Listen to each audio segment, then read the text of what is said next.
You're finally back, Ocuvili. I've reviewed your clinical records. Your Stellaron symptoms are stable. Continued observation will suffice. I'm your presiding physician. Good news for you.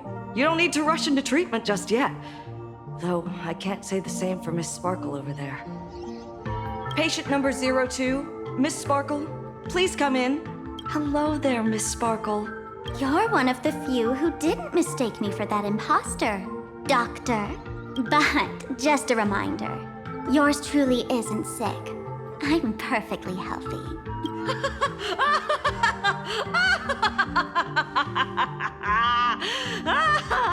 Oh, everyone who comes here says they're perfectly healthy.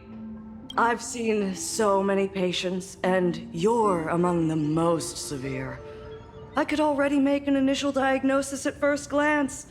Your ailment is loss of self. If someone can transform into 10,000 characters, would she still remember her original self? Good question. But if someone could become 10,000 characters, does the original even matter anymore? By the way, Doc, are you familiar with any treatment protocols for mimetic viruses? Mimetic viruses. I've heard about it. The city sent over a few cases. The patients had one thing in common. They were all heavy internet users. Huh? What's happening? You've never been to Fatal Joke before? That's not surprising. I don't spend much time at the tavern. And to reiterate, I'm perfectly healthy. I love patients who deny their illness. I'll personally shatter their self-confidence. Miss Sparkle, I'm going to write up a detailed diagnosis report for you. In the meantime, why don't you chat with your fellow patients who share your affliction? Gray hair, let's go. I don't want to waste any more time with this quack. Miss Sparkle, please wait in this room until the consultation is completed. Do not believe any information from this Miss Sparkle, please wait in...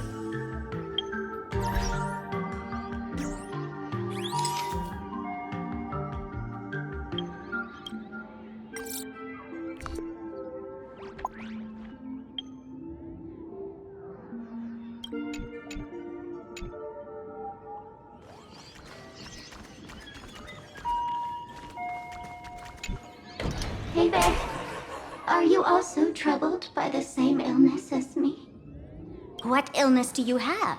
I once suffered from a disease called Fool. A masked fool named Sparkle grew out of me, slowly becoming one with me. She used me to bear all the pain caused by her performances, left me battered and bruised. Oh, she slipped away from everything. But I was lucky enough to find this tumor called Sparkle. And I... expelled this malignant growth from my body. You're just a tool I discarded.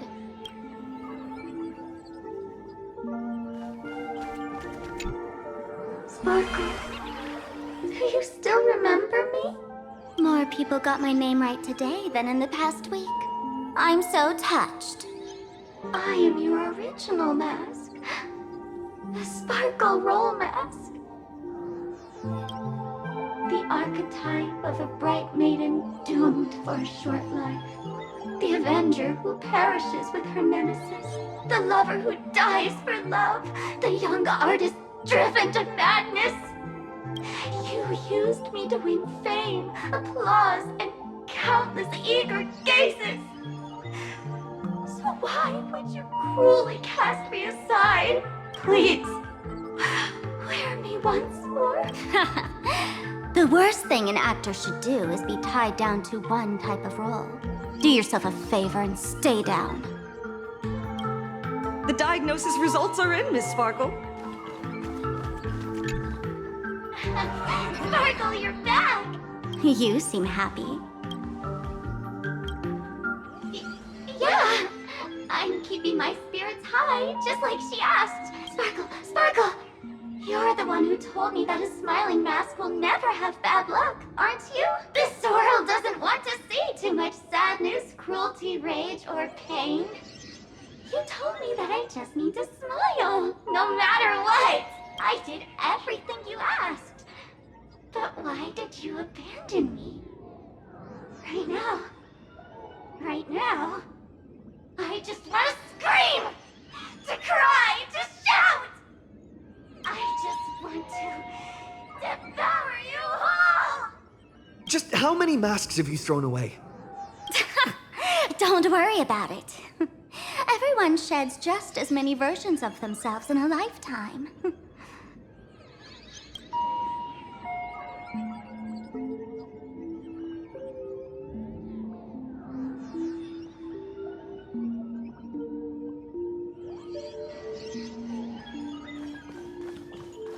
Attention, Professor Skaven from the Department of Psychiatry. Please proceed to Consultation Room 7 immediately. We're one player short for a card game.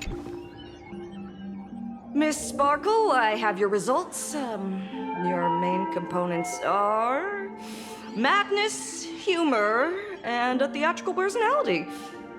Unfortunately, the proportions are badly imbalanced. You're beyond saving. But the silver lining is your mask has fallen off. She's free at last. And that's where everyone's misfortune began.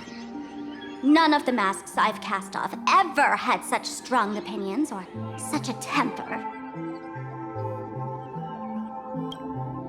She no longer needs to be corroded by your cancer of rationality.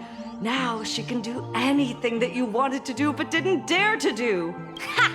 As if there's anything Miss Sparkle wouldn't dare to do. For example, you don't dare wear any one mask for too long. Like a butterfly shedding old skin, you keep discarding every mask just so you won't be defined or bound by them. You're afraid to stop, to be stuck in some stereotype. You're afraid that one day you won't be elating enough. That's why you drew Miss Sparksy and became her online. As a dazzling mask, everyone confides in her. Everyone wants to be her. Everyone feeds her their clever ideas. You thought this would inject new life into your elation. But sadly, once the mask is on you, you become its accessory. People care only about the image the mask paints. No one cares about the you beneath. And that is why she came to life. Human recognition and desire will flow through the internet, providing nourishment for her to bloom. She'll become a bewitching flower, conforming to everyone's wishes, letting them wear her, become her, and blossom across all of plain Arcadia. What a beautiful sight. Stop? You mean treat? Yes? Cremate Sparkle. That's the best treatment I can prescribe. And here I thought you had something clever. After all, there's only one radical cure for all suffering. Make oneself disappear, right? Miss Sparkle, don't think I'm joking around with you. I only misbehave outside the tavern. But here, I am a doctor, without quotation marks.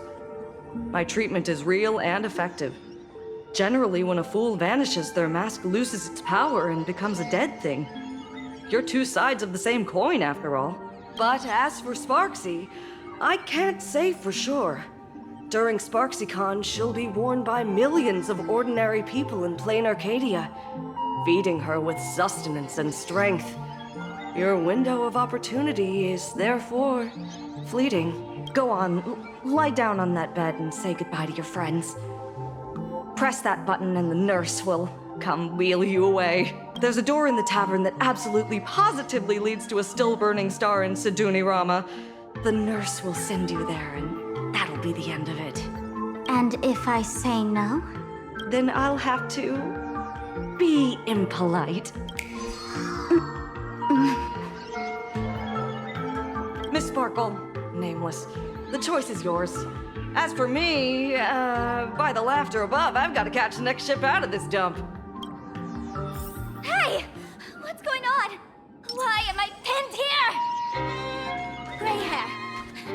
Navigator. A little help? You need me! I can help you defeat Sparksy! Hey! What's going on? Why am I pinned here? Gray hair. Ma'am Navigator. A little help? You need me! I can help you defeat Sparksy! Hey! What's going on? Why am I pinned here? Gray hair. Ma'am Navigator. A little help? You need me! I can help you defeat Sparksy! The mask of the masked fool represents what you wish to become. You use it to focus your power, but the mask will gradually bind you as well. That's why you've been avoiding Sparksy all this time. She didn't just steal a vial of mimetic virus. She stole your strength. No wonder the fool at the bar joked, when a masked fool loses their mask, what remains is just a fool. Yes. Every fool has at least one such mask. Not mere decoration, but a part of our destiny crafted by our own hands. It might be a morning actor mask you took a liking to and stole from them. It might be a head accessory you personally sketched in a moment of inspiration. Or it might be something that one day fell from the sky and latched onto your face. To become a fool, one must experience at least one such instance of destiny. The moment of masking one's face.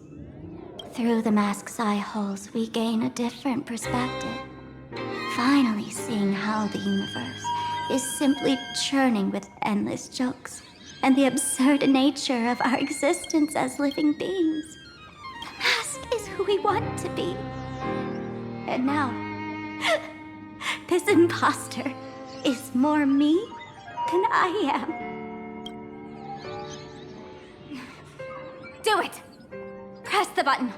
Call the nurse and cremate Miss Sparkle. At least then, the imposter will lose her power for a little while. You should be able to take her down easily, right?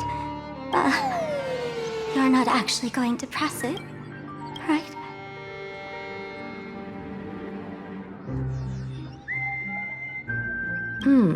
Give us a moment to hesitate, to think. Waiting is torture, you know. You're not doing this on purpose to punish me, are you? Hey, gray hair! Say something!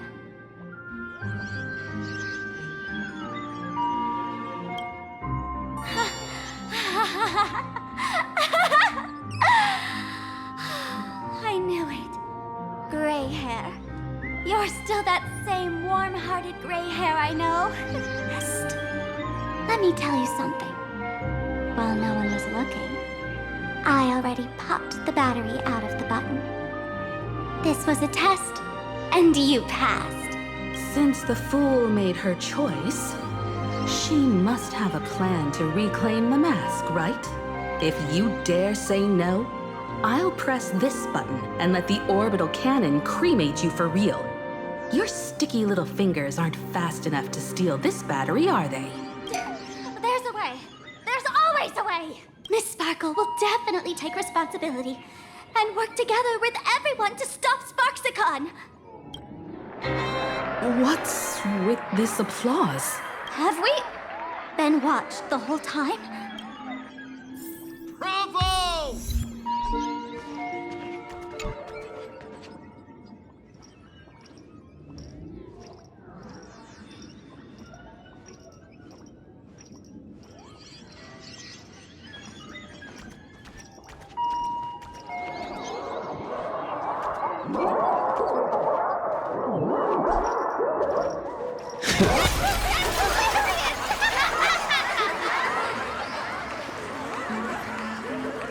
So the audience watched our every move in that treatment? Is this a hospital or a theater? That's life for you. While there's life, there's judgment. In every unseen corner, countless judging eyes are watching, diagnosing, and writing their own prescriptions. I must admit, Fatal Joke is a fascinating place. Real shame I didn't come check it out earlier. Ignore the spectators. They're just here for laughs. They won't help and couldn't if they tried. You said you had a way to stop Sparksy. Let's hear it. What's the plan? I've got a few anti-sparkle weapons in my collection. The name says it all. These are items Miss Sparkle collected in my past adventures, and weapons that my fierce rivals once used against me. On a trip, I met a girl who shared my tastes. She had quite the knack to be a fool. In our battle of wits, she nearly turned me into sparkle paste using the local tumbleweed specialty. She also had a massive mech with beam cannons up the wazoo, ready to blast away any time. I quietly replicated those powerful goodies from my travels. With these anti-sparkle weapons, that imposter won't know what hit her. I gotta say, I'm quite the visionary. You two, let's head to the storage area next. I've already contacted Giovanni. He's doing an inventory check of the lost items there.